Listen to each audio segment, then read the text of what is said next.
Thing here, and we are. Give me one sec. Moving slowly. Why is it moving so slow? What happened there?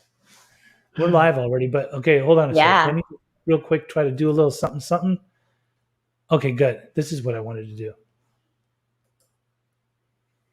Public, just like that. All right. Welcome to Peggy's Recovery Corner. Did you see? I was going to unload right there, but I said it nice and calmly because we're in a meditative state today. I'm here today with my dear, dear, dear, dear, dear friend, Kylan Walker. We've been friends for a bunch of years, and we've talked about having you on here for a while, and I'm so happy that you're here today. Welcome to the corner, Kylan. Thank you so much, Pejman. And It's an honor today, to be here. I'm excited. it's an honor to have you. Truly, you're an amazing human being. Some people don't like the word amazing, but I love, like, when you're amazing, you're fucking amazing, and you're amazing. So it's good to have you here today. We've talked about having you on here for a while now. I kind of lagged on scheduling you, but it's good. And today we decided that the topic was going to be just simple. It's straight Yeah. up mindfulness. hmm First and foremost, what I want to do is kind of delve into the past and see who you are, where you were raised, how it was, what it was that made you actually get into doing what you ended up doing throughout your life, and then who you are now. So, as far as growing up, where were you born? So I was born in Anaheim. Anaheim, We have a California? slang for it. We have a slang for Anacrime. Yeah. So, was it Anaheim or Anaheim Hills? So it was off La Palma. I mean, yeah, like Anacrime. Anacrime, still Anacrime. Mm-hmm. That was like when it was before Disneyland cleaned up the neighborhood. Yeah, I don't really know what it was like then, but I do know that we moved further inland to Diamond Bar was where my parents' first apartment was. So we lived in Diamond Bar and then Chino Hills, and then at 5 or 6, my parents divorced, separated, and they both came into Orange County, and I've been in various parts of Orange County ever since. Okay. And when you moved, was there any brothers or sisters, any siblings or anything like that? Yeah, so I have one brother who's 2.5 years younger than me. You may have met him actually once. And I have 2 other half brothers with my mom and her second husband. Mm-hmm. So 3 brothers. Gotcha. And growing up, where did you end up going to high school? I went to Villa Park High School. Okay. Are you familiar with Villa Park? And that was because you lived in Anaheim? Is that why? Or Diamond Bar? No, at that point, my dad was living in Orange and my mom was in Yorba Linda. And I was just starting high school. That was when I was starting to drink and things like that. And so my dad is still an active alcoholic. And so I was able to do what I wanted to do, when I lived with my dad. And so I moved in with him. I stopped the back and forth between the parents and started my drinking career. That's what I was going to get to. So was this in high school where you first started drinking? Yeah, my first drink was actually, I'll give my age away. It was December 31st, 1999. So I don't know if you remember Y2K, what they thought was going to happen when, the Mayans or whatever. But my stepmom, for our party, we had the whole food stash, the generator in the garage. We had the bags of water and stuff because she thought the world was going to end. Because we're bunkering up. We were bunkering up, yeah. But we were also partying for the end of the world. And so my parents were like, "Sure, yeah, you can start to partake." And drink within the house. Get ready for the party. Like we're going to party like it's 1999. Yeah, and I was 13. And I remember me and my girlfriends, we got some dresses from Forever 21 and we all matched and we were like super excited to be, part of the adults and get to drink champagne with them for New Year's Eve. It was the most exciting thing ever. And then nothing happened. The world still just revolved. Everything was fine. Mm-hmm. Yeah, the world kept going. It hit January 1st, and life continued. But I'd tasted alcohol, and so my world had forever changed. So at 13, this kind of the drinking career sort of started, but then what happened? Like, was this a regular occurrence then? Were you drinking on weekends? Were you drinking more regularly, like on the weekdays I too? mean, yeah, I mean, from the beginning, I really liked to drink, and at home, it was going on every day. My parents would drink every night with dinner. That was always there, and so I remember, friends were, and they would see how my parents would, act every single day, and it's not like they would necessarily get drunk and wasted every night, but alcohol would always be there. And I remember a friend saying to me, um, it's weird that your parents drink every day. And I was like, oh, Mhm. it is? Like I didn't know anything different. That's just kind of how life was for me. And so, I thought it was normal to drink on the weekends. It's like if you didn't have, school and there wasn't a reason to not be drinking, I didn't really see why we wouldn't. And I kind of took that to always the next level. I liked to kind of see how much I could drink and still get away with driving. Like there was something thrilling to me about seeing what I could get away with. And um, with my parents drinking and it kind of always being around, and I took it as far as I could, and I like to have fun. I like to let loose, and alcohol really gave me this break from. I have generalized anxiety, and my mom's had it, my grandma's had it, and so getting to have a break from the noise in my head, it was awesome, and I was Hmm. cool, and yeah. So drinking and driving. Did you say you've ever had DUIs, or did you ever get a DUI? No, Do you no. think that you drove better when you were drinking, or at least did you think that at the time? Oh, I didn't think I was a better driver. I just thought I was exceptionally good at drinking and driving. Did you ever And drive with one hand over your eye to balance the road? no, but I've definitely driven long distances while blacked out. I've lost my car. I've I don't think I ever actually. No, I did. I crashed it a couple times, but um Crashed into what?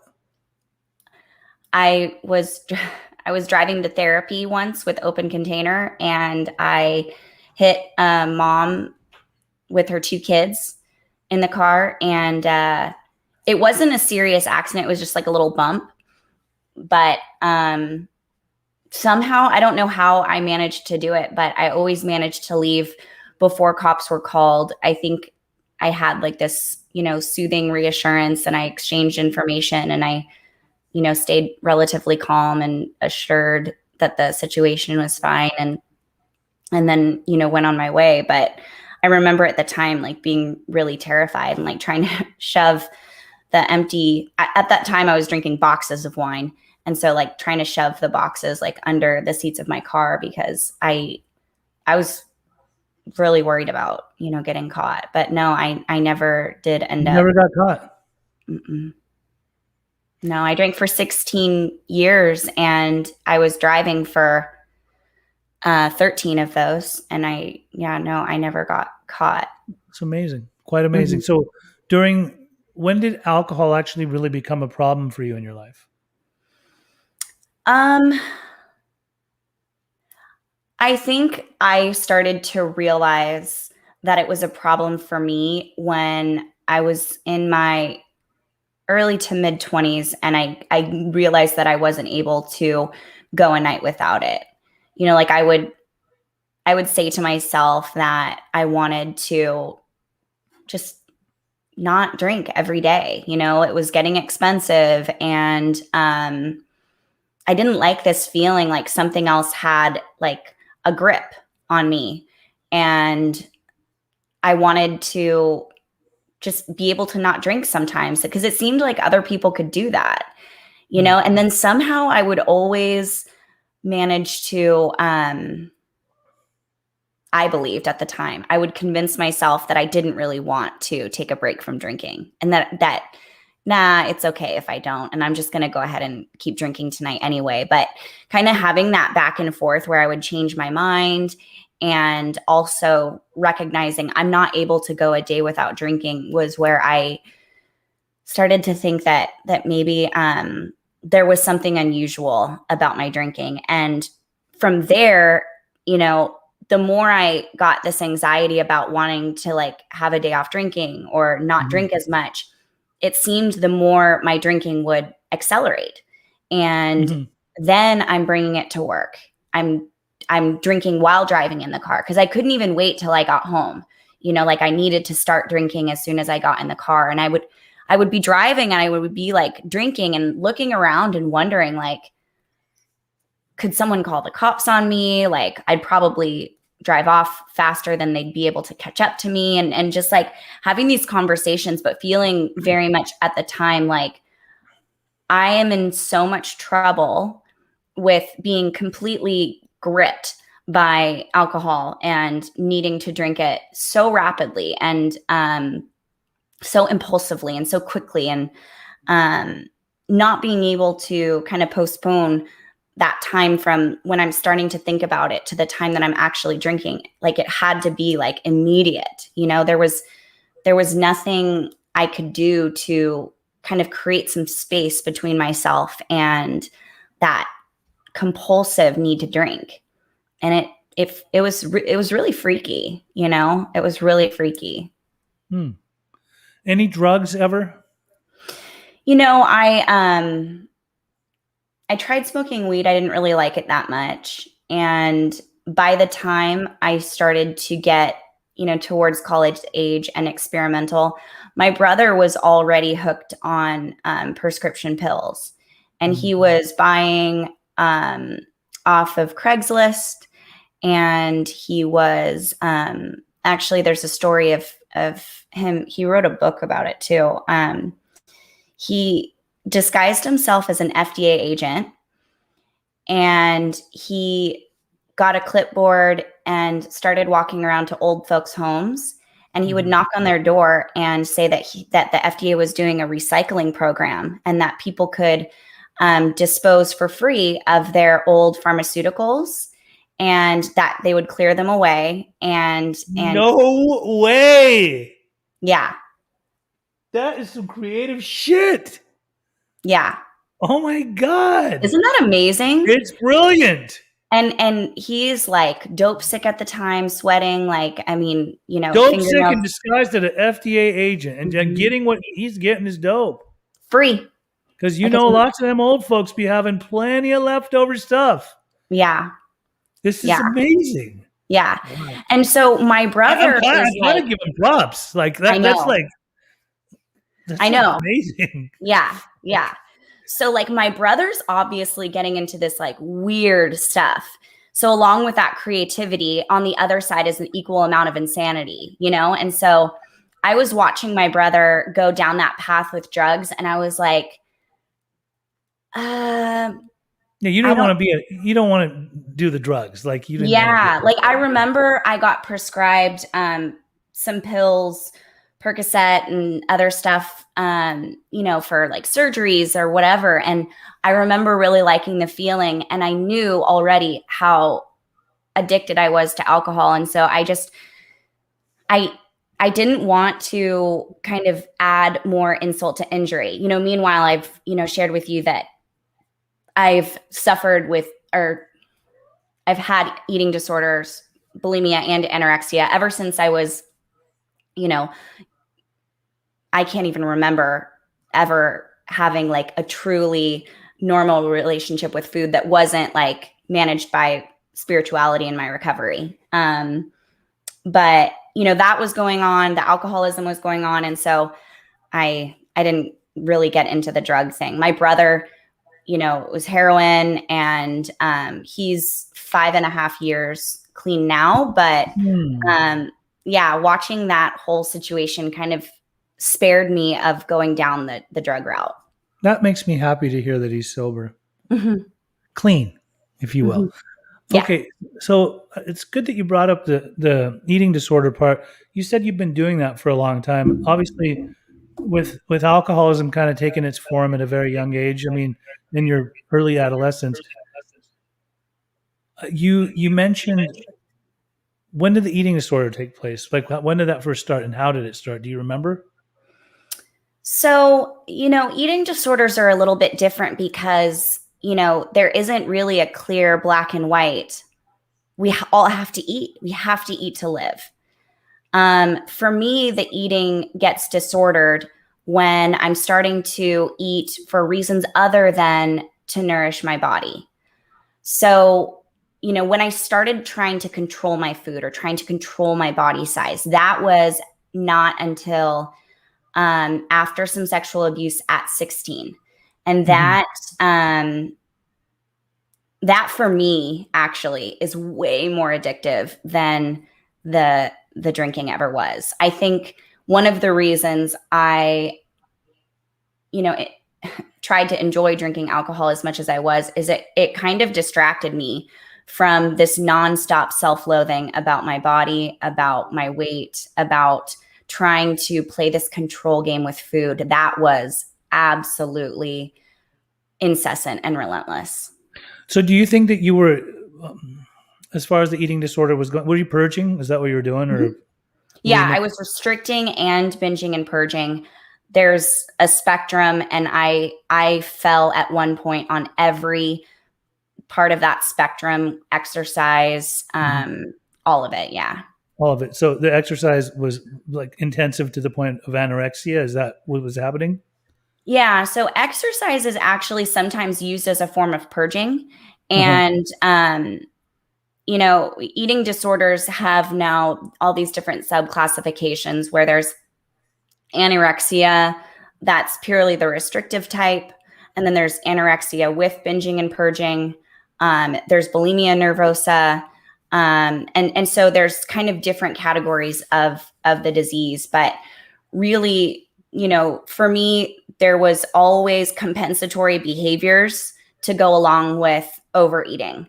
Mhm. And then restricting to try to prevent the binging. And it's this like cycle that continues to go round and round.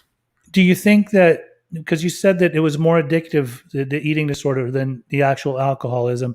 Do you also brought up sexual trauma, and I don't want to go deep into that, but do you think that you were doing that to alleviate and numb out the pain that you may have been feeling as a result of the trauma that you had endured? Definitely, I found out later that compulsive eating was in my family, and so I do think that there's a genetic component to that. I don't think that that means if there's the genetic component that a person will develop the disorder, Mhm. but I did have the genetic component.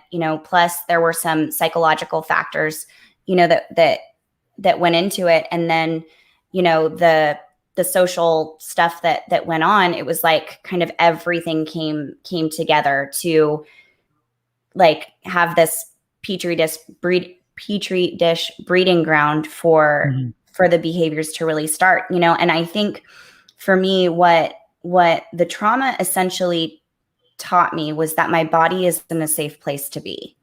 And Mhm. so as much as I could be disconnected from my body, that was where I preferred at the time. Mhm. I love. I'm thoroughly enjoying hearing this, because the way that you speak about it is so eloquent, and so you articulate your words so well and describe. You paint a picture of like what it was like for you, Mhm. and it must have been a lot of pain going on mentally, physically, emotionally. All of it, Yeah. and spiritually too. Obviously, Yeah.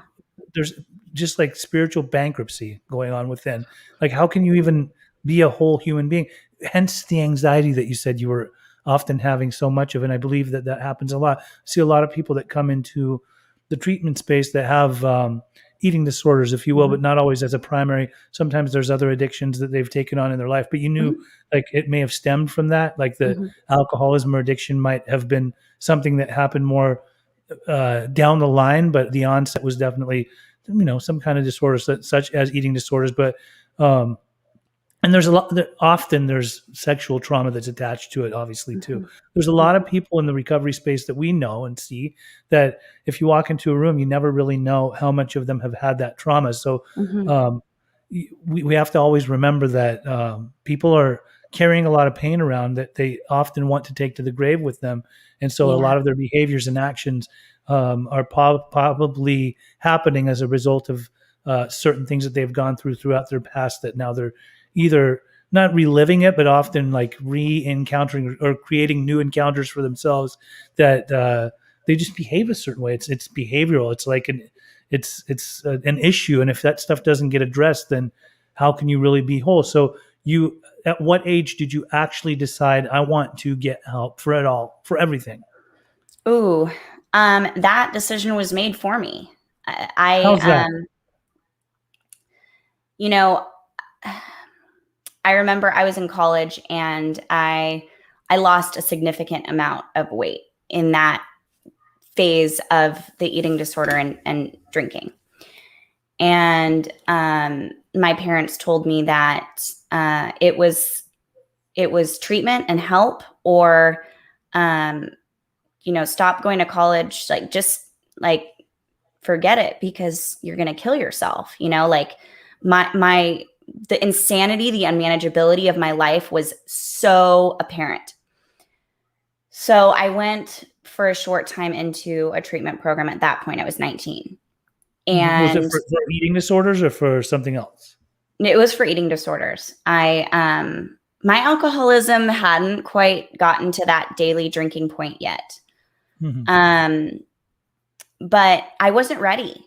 I wasn't ready, but what I was introduced to is a 12-step program for that specific issue. Right. And so that like kind of planted a little seed.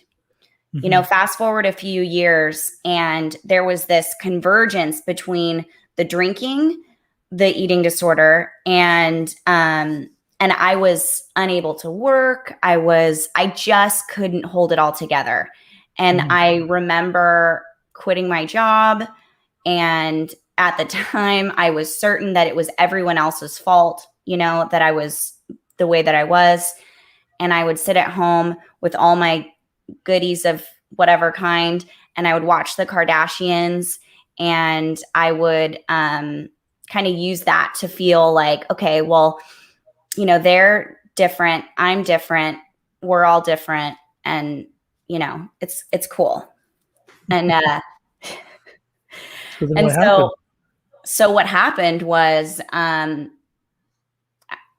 was seeing a therapist at the time, and this was around the time that I hit the mom with the minivan and her kids. And I walked into the therapist's office one day, and she said, like, in so many words, like, you're way too much for my level of care that I can offer you. Like, where you're at right now needs much more help than like this. She could tell that you had just lost a crazy amount of weight. Was that what it was? Yeah, maybe she smelled the alcohol, because I was getting like good and drunk before therapy sessions. Lovely. There wasn't anything I could do without being more or less inebriated at that point. And sure, but did she know before that you were drunk, that you were inebriated in her sessions? We never talked about it. She couldn't smell that shit? Come on. You must have been drinking like the stuff that doesn't stay on your breath. Were you drinking gin or something like that? No. I was a big wino. So I can't imagine that she couldn't smell it. Yeah. I remember going on vacation one time, and there was so much sugar in I just got destroyed by mosquitoes, because like I had from the wine, like so much like sugar in my body. The hangovers were awful too. It was a Right. miserable time. Anyway, I ended up getting a first class letter to my house from that therapist saying, I can't see you. You need a higher level of care. And so I proceeded to drink more, and I called my family and said, can you believe this lady is firing me as a client? And, the next day I had another intake appointment to a treatment center, and I went to it, and, that was treatment center number 2. I think there were 4 more stays with treatment centers. All for eating disorders or for substance abuse too? They were mostly dual diagnosis, Okay. but always definitely addressing the eating disorder. Definitely. I think if I had gone to a treatment center that was not prepared for eating disorders, I probably would get kicked out really quickly at that point. But I ended up being in treatment for the better part of 2 whole years. I think with the exception of like 10 days that I would leave treatment, drink immediately, and then, end up back in treatment a couple days later. Wow. Didn't know about all this stuff. It's good to learn about it. I mean, I know you very well, but it's always nice to learn and hear somebody's story and see how it all went down, because I do know that I met you. I think I met you like in the beginning of your sobriety, and you had come back from perhaps a relapse. Was that what it was? Yeah. And how old were you then? Late 20s? I think I was 30. I was 31. I turned 31 9 days before my Sober birthday. Yeah. And so you stayed sober since then? Actually, 2nd of August will be 4 years. Okay. And I know you to be a person that takes a recovery very, very seriously. Yeah. And I love that. I love that about you, because I watch you shine, and I see who you are in our community. You are well respected, well loved. You're altruistic. I see you working with many women. I also have worked in the workspace with you. I've worked in a center where I've watched you in action. I watched you come in to do yoga and be a yoga instructor. And, I mean, all treatment centers typically have a yoga instructor, but I believe that the clients in that particular center were vibing with you really well, and they just loved you, and so I've been a fan from afar, but also a friend up close too. And so it's been nice to watch your journey. Today you picked the topic of mindfulness, and I want to know why that, and how does one like yourself stay mindful, and how do you teach it? Yeah, I think mindfulness is a good topic because it's really applicable for anybody, in or out of recovery. And I think through mindfulness, like specifically, mindfulness has been studied on people with drug addiction, people with depression, people with anxiety, and it has proven scientifically through research to be a beneficial method for kind of reducing some of those symptoms and increasing the likelihood of kind of staying in the present moment. And so I think Bill, am I allowed to talk about that? You can talk about whatever you want. This is up to you. It doesn't matter. I so think, like, just so you Bill know, if you're Wilson, if you're about to talk about Bill Wilson, a lot of motherfuckers don't talk about the fact that Bill had a lot of trauma himself too, as well as Bob, right? So go ahead. Yeah, but I think, whether it was him or whoever it was that came up with that slogan for Alcoholics Anonymous of one day at a time, right? They really knew what they were talking about because, okay, we think that we're really good at multitasking. We've got this ability to do this and to do that. But like, if we look at our brain, if we look at our bodies, technology and medicine have rapidly evolved, but our brains and our bodies have not. Mhm. And so some of the reasons that we're so stressed out and we're so ill and we're in so much chronic pain is because we don't sit and pay attention to what we're doing when we're doing it. And that essentially is the key to mindfulness, is to really be exactly where you are. It doesn't mean that you always have to be zen and you have to be humming and chanting. Mhm. Mindfulness is simply paying attention to where you are and inviting in a lens of non-judgment, to try to stay neutral about what you're doing at the time you're doing it. You brought up stress. Do you believe that stress is really a thing, or is it a facade? Is it something that's self-created by the individual to the point where they think that they're under stress, or can stress be overcome? Is it really not even real?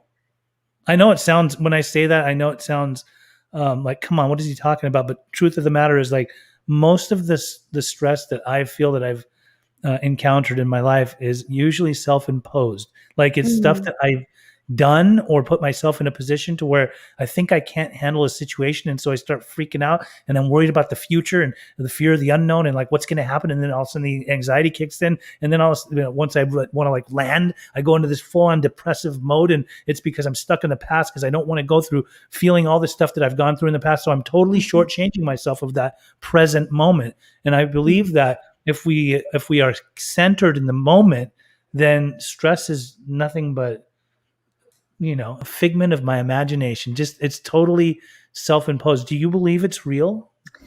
So I think stress is real. We could hook up a bunch of nodes to your brain, and we could kind of, you know, put you in a bucket over Niagara Falls, like you would stress, and there's nothing that can refute what's getting lit up in your brain that's Mhm. causing the stress. I think that where where it gets a little tricky is that while we can't help the fact that we do get stressed, we can help the things that we get stressed about.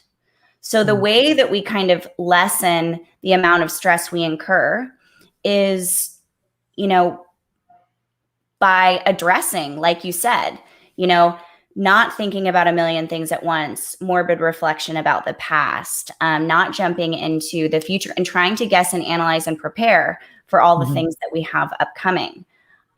Stress definitely occurs, but the fact of the matter is that, these days we have less threatening things that stress us out.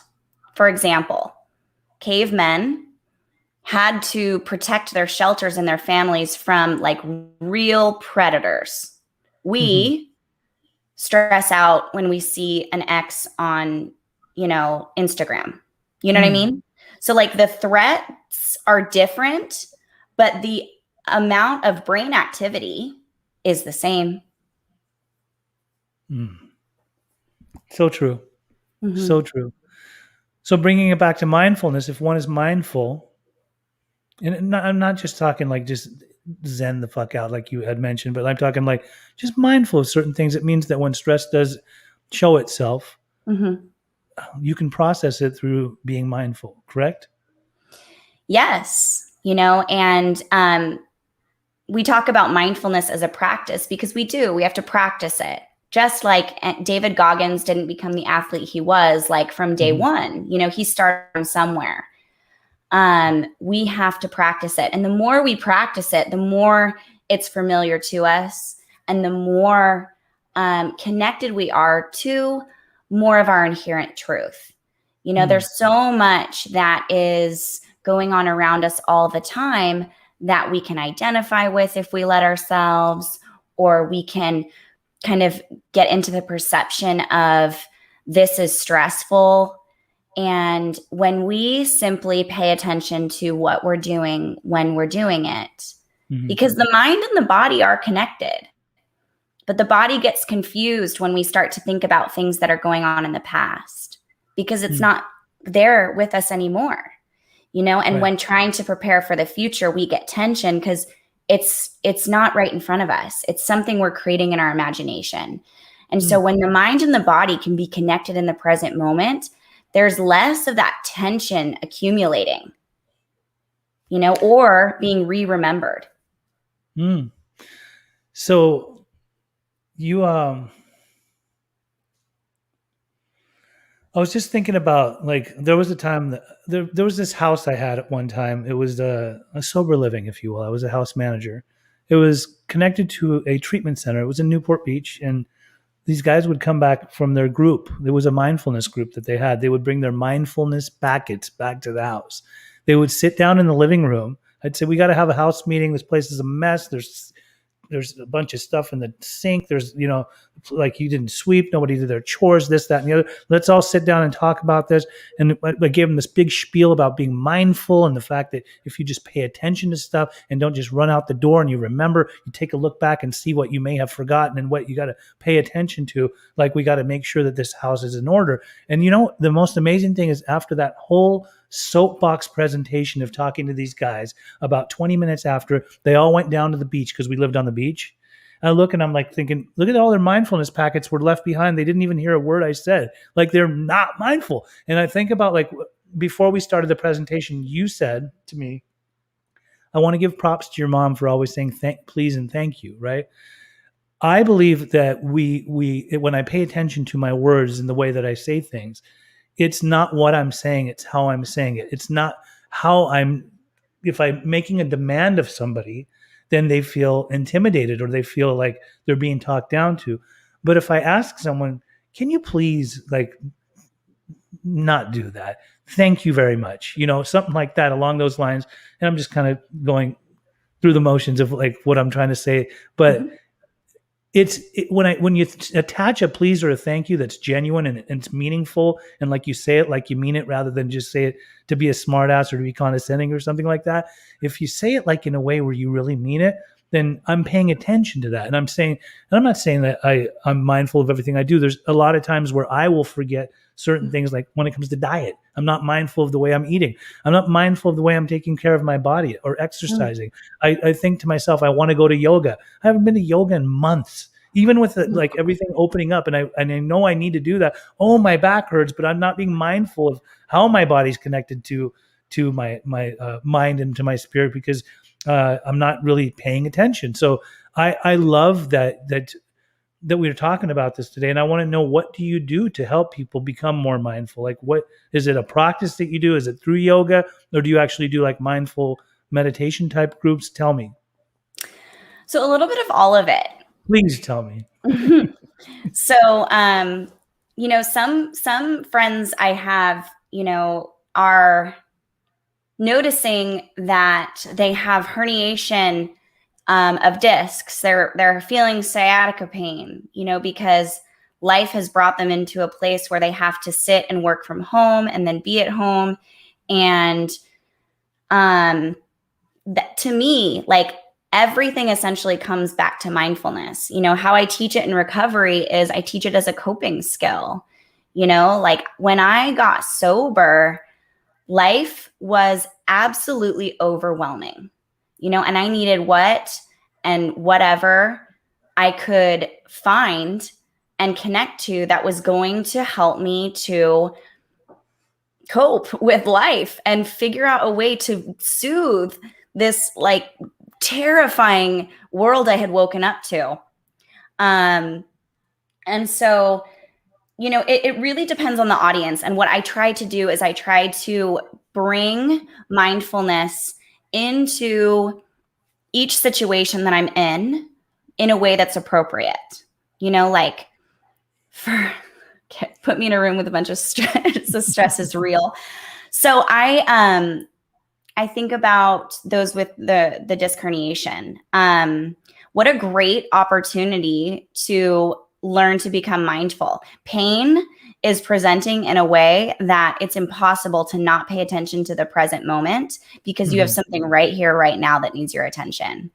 And I think that life has these kinds of opportunities for us all the time. The thing is that we become so used to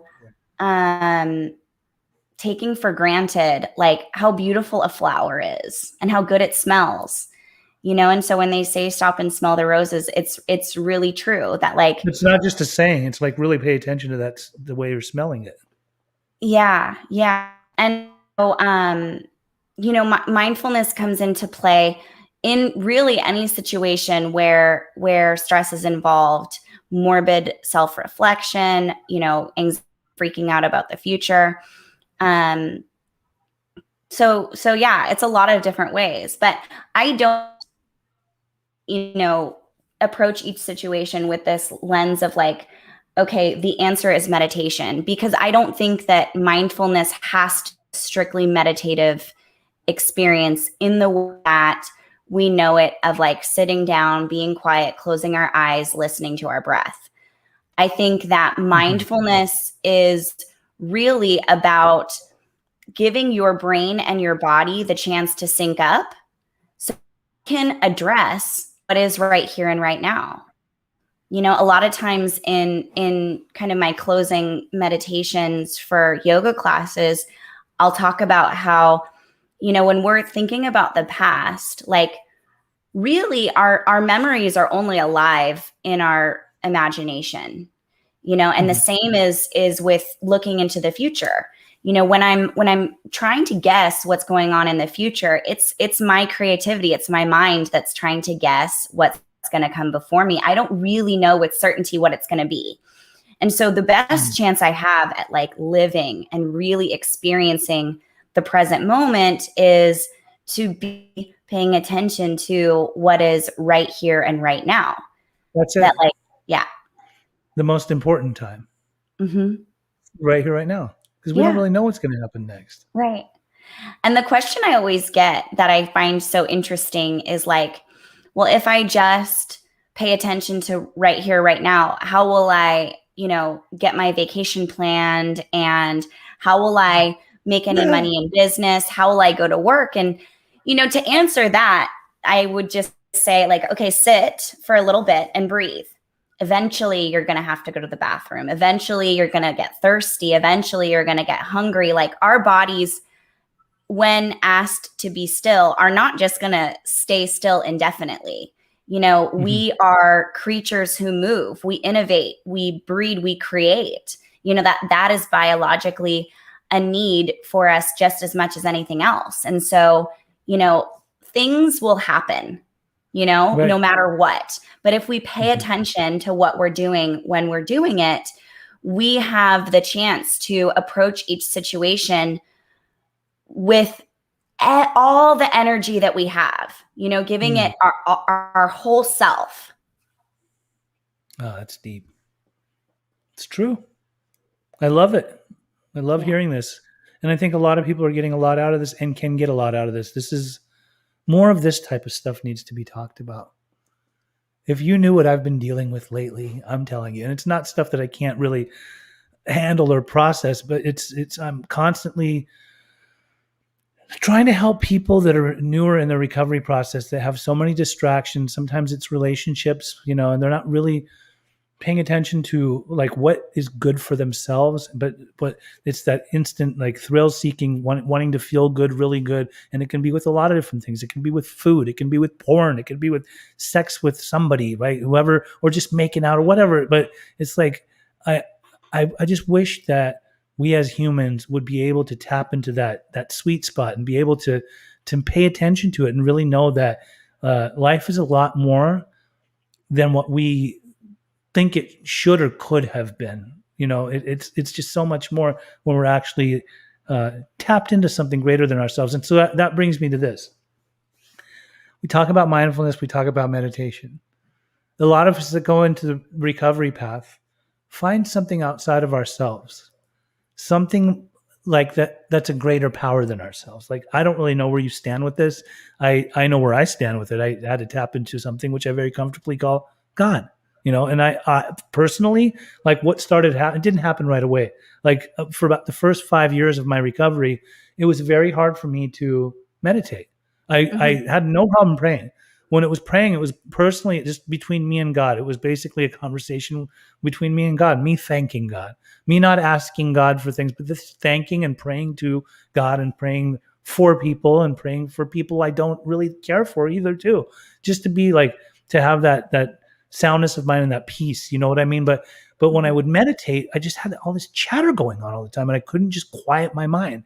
And so like what ended up happening was I got into enough pain and something was happening and I was out of character in the way that I was living my lifestyle during that time, doing things that weren't in the sunlight of the spirit, doing things that my prayers had become uncomfortable. They almost felt like they were just a chore.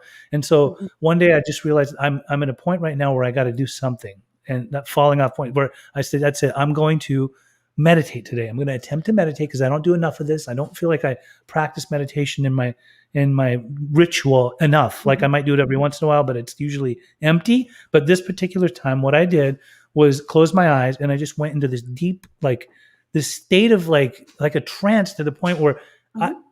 I started to hear God's voice. Like, what would God sound like if God had a voice? What would God say? It's not even a matter of what you would sound like, but what would he say? And it was all loving, all encompassing, telling me that, and it was like that thing that we listened for the answers, where I was like, oh my God, just be quiet. Let the brain has quieted down. God is controlling this whole method, this whole whatever's going down, this experience, right? And I remember Mhm. like when I came out of that meditative state, I felt like I was high. Opened my eyes and I saw my mom's picture on the mantle and my sister's picture on the other mantle, and I was like, this was a very godly experience. Mhm. Like this is beautiful. This is really really good. And so, me personally, what has become with meditation is where I'm seeking the knowledge of God's will. And that's just me. Mm. Like people, there's a lot of people on the fence. There's a lot of non-God believers. There's the agnostic. There's the atheist. Respect to all of them. As long as you're helping humanity, you're doing God's work in my world, right? But I believe that when it comes to meditation, that is my personal time where I get to encounter God. So do you have any kind of similar experience to this? Okay, so probably my favorite story of what came to me through meditation is like I was a yoga teacher and still a cigarette smoker for a few years in my recovery, and I I was feeling some guilt about it, but I was also just really having trouble quitting, and I remember sitting to meditate and I had just bought, a couple packs of my cigarettes and I sat to meditate and I just like you, what I do when I meditate is I just kind of wait for the quietness to come. When I guide people through meditation, like I don't encourage them to get quiet because I think that's a lot to ask, especially for new meditators.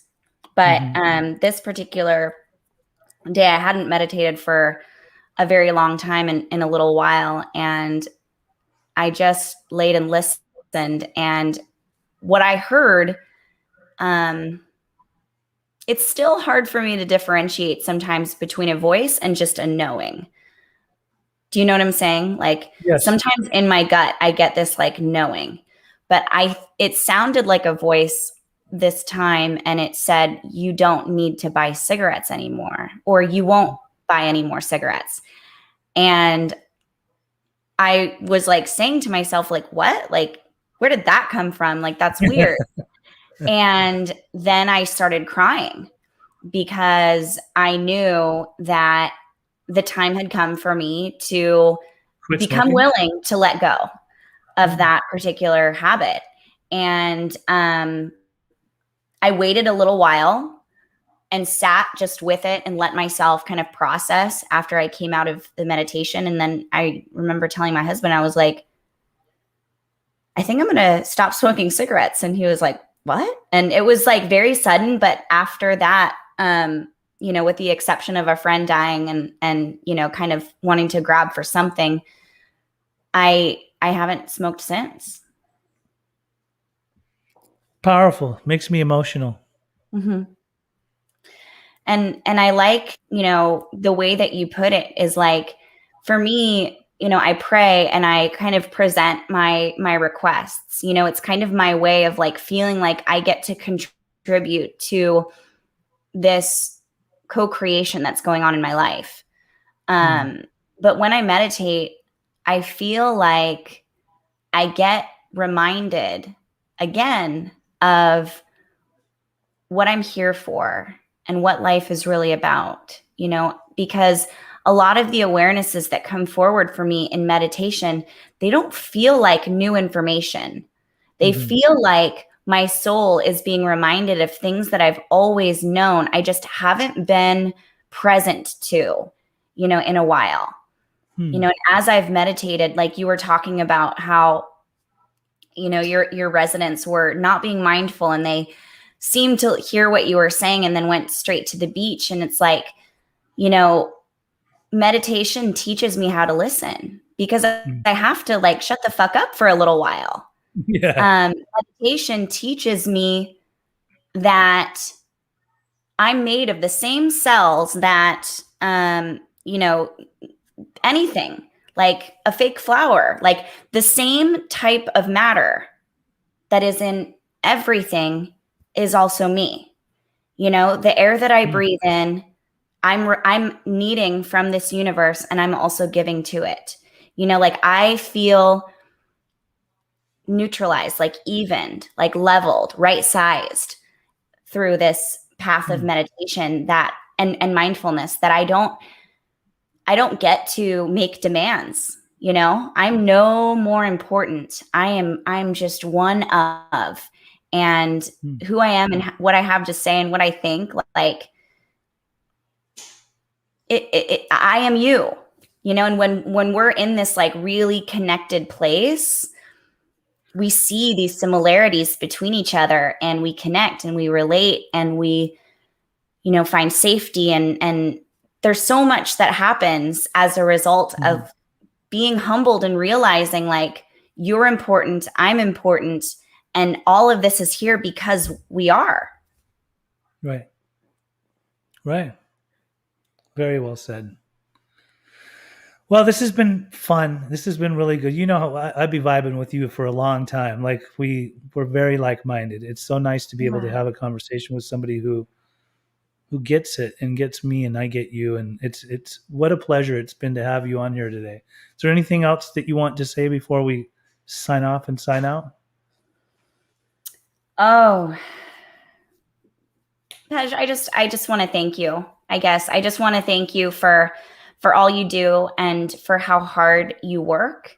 And, you have this great big heart for recovery and you give so much of yourself. And I'm for what you do and these visions that you have and the legs that you put to these visions that you have to like let these things go in motion. And then, also at the same time, just kind of let whatever happens happen. And I likewise very much appreciate you, and all that you're doing in this community. And